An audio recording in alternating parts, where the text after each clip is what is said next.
बोला मैं मुसाफिर हम सब मुसाफिर है कब्र आखिर ठिकाना कोई पीछे रवाना है कोई आगे रवाना मुसाफिर तुमी आमी सबाई मुसाफिर मुसाफिर तुमी आमी सबाई मुसाफिर ए दुनियाटा চিরদিন রবে না তার আগে হয়তো আমিও রব না মুসাফির তুমি আমি সবাই মুসাফির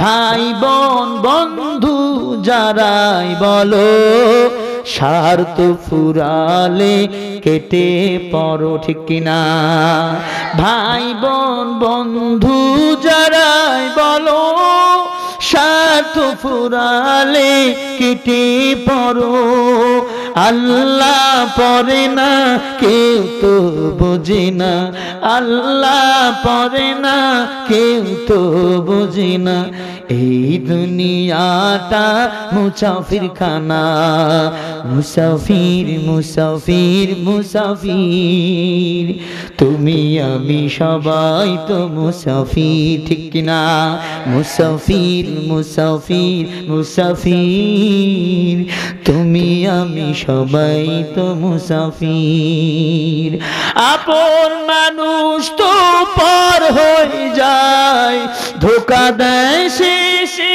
স্বার্থ ফুরায় আপন মানুষ তো পর হয়ে যায় ধোঁকা দেয় শেষে স্বার্থ ফুরায় ধোঁকার কাজে আজ চলো কেন মন ধোঁকার কাজে আজ চলো কেন মন বোঝে না তাই তো কাছাজে না বোঝে না তাই কাছারে না মুসাফির মুসাফির মুসাফির মুসাফির তুমি আমি সবাই তো মুসাফির ঠিক কিনা মুসাফির মুসাফির মুসাফির মুসাফির তুমি আমি সবাই তো মুসাফির দুই দিনের মায়ার দেশে থাকবো বলে তোমায় আপন করে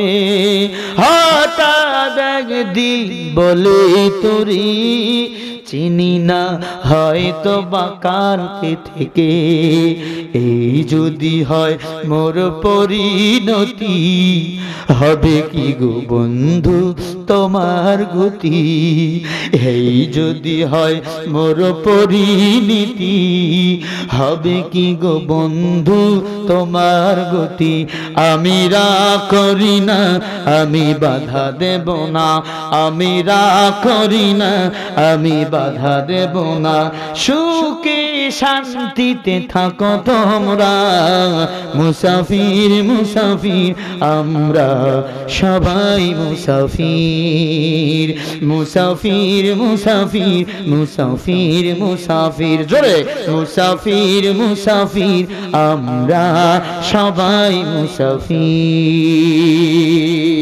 জোরে বলেন কথা ঠিক কিনা এই দুনিয়াটা মুসাফির খানা রে ভাই এই মুসাফির খানায় বেশি দিন থাকা যাবে না বাদশা সিকান্দার জুলকারনাইন বাদশা ডাক দিয়া কয় ও ভাই কি আমার অপরাধ ডাক দিয়ে বলে এই রাজ্যের বাদশা আলমগীরের ঘোড়া চুরি হয়ে গিয়েছে ঘোড়া তুমি নিশ্চয় বাদশা আলমগীরের ঘোড়া চুরি কইরা অন্য কোথাও পাঠিয়ে দিয়েছো অন্য কোথাও পাঠিয়ে দিয়েছো পাঠিয়ে দেওয়ার পরে এই ঘোড়া নিয়ে তুমি ঘোড়া পাঠিয়ে দেওয়ার পরে তুমি এখানে ঘুমায় আছো ডাক দিয়ে বলে আমি চুরি করি নাই খেয়াল করেন বলবো ঘটনা আমি তো চোর না বলে তোমার পরিচয় কি বলে আমি মুসাফির আমি কি আমরা দুনিয়াতে কি আরে ভাই কথা বল না কেন দুনিয়াতে আমরা মুসাফির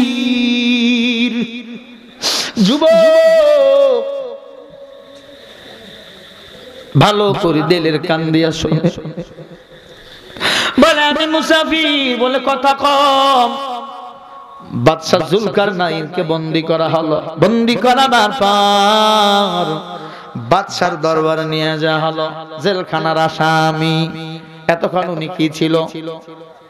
কথা কয় না, বাদশা ছিল। এখন কি?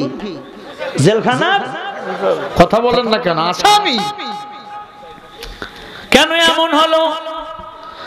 আল্লাহ পাক নাযিল করে বলেন, ওয়া তুইজ্জু মান তাশা ওয়া তুযিল্লু মান তাশা বিয়াদিকাল খায়র ইন্নাকা আলা কুল্লি শাইইন কাদির।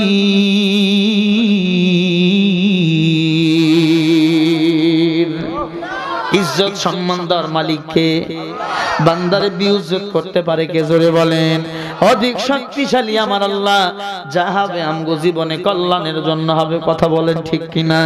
তবে কল্যাণের জন্য নিজেকে কেউ পরিত্যাগ করে দেয়, বিসর্জন করে দেয়। আবার কেউ স্বার্থের জন্য অন্যকে বন্ধু বানায় নেয়, সাথী বানায় নিয়ে নেয়, অন্যের কাছে চলে যায়।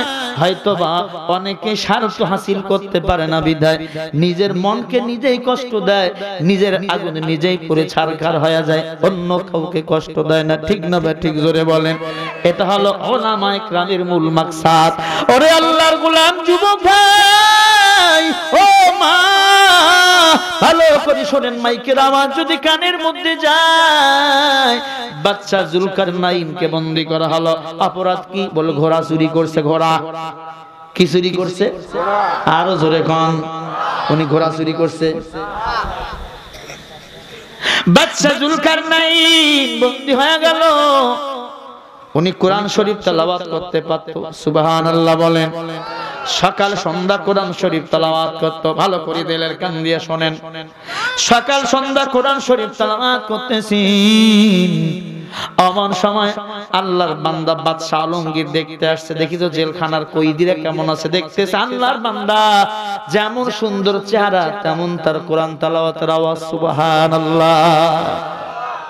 দেখ দিয়ে বলে, তোমার বাড়ি কোথায়? বলে, আমার বাড়ি দুনিয়াতে নাই, আমি মুসাফির। আমি মুসাফির। তাই নাকি? হ্যাঁ মুসাফির। আপনি কোরআন শরীফ পড়তে পারেন? হ্যাঁ। বলে, আমার একটা সুন্দরী মেয়ে আছে, তারে যদি আপনি কোরআন শরীফ পড়া শিখাইতে পারেন ভালো লাগবে। তাই নাকি? কয় হ্যাঁ ঠিক আছে। মেয়েটা সকালবেলা কোরআন শরীফ শিখতে আসে। পড়তে পড়তে পড়তে পড়তে আল্লাহর বান্দা একটা আয়াত পড়া শুরু হয়ে গেল। কুলিল্লাহুম্মা মালিকাল মুলকি তু'তিল মুলকা মান তাশা ওয়া তানজিউল মুলকা মিম্মান তাশা ওয়া তুইজ্জু মান তাশা ওয়া তুযিল্লু মান তাশা বিয়াদিকাল খায়র। আয়াতের অর্থ কি? ফকিরকে বাদশা আল্লাহ বানায়। আল্লাহকে আল্লাহ বলে, বাদশাকে আমি ফকির বানাই, ফকিরকে আমির বানাই। কথাটা কার? মুসাফির বাদশা জুলকারনাইন। আয়াত পড়ে এবার হাসতেছে হাসতেছে হাসতেছে হাসতেছে। মেয়েটা তো জুয়ান। মেয়ে এবার হুজুরের দিক তাকায় দেখে, হুজুর দৈনন্দিন আমারে পড়ায়, একদিনও হাসেন না, আজকে কেন হাসেন? মাইন কেসি বেঁচে গেল। বাবার দরবারে বিচার চলে গেল। ও মহামান্য আদালত, আমার উস্তাদজি ওই মুসাফির দৈনন্দিন আমার কোরআন শরীফ পড়েন, একদিনও হাসেন না, খালি কান্না করে। আজ কেন আমার উস্তাদজি আমার দিক তাকাইয়ে হাসলো? নিশ্চয়ই কোন আমার গোপন অঙ্গের দিকে তার চোখ পড়ে গেছে। বাবা এবার বিশাল কঠিন আওয়াজ, এত বড় সাহস, আমার মেয়ের দিক তাকাইয়া হাসে।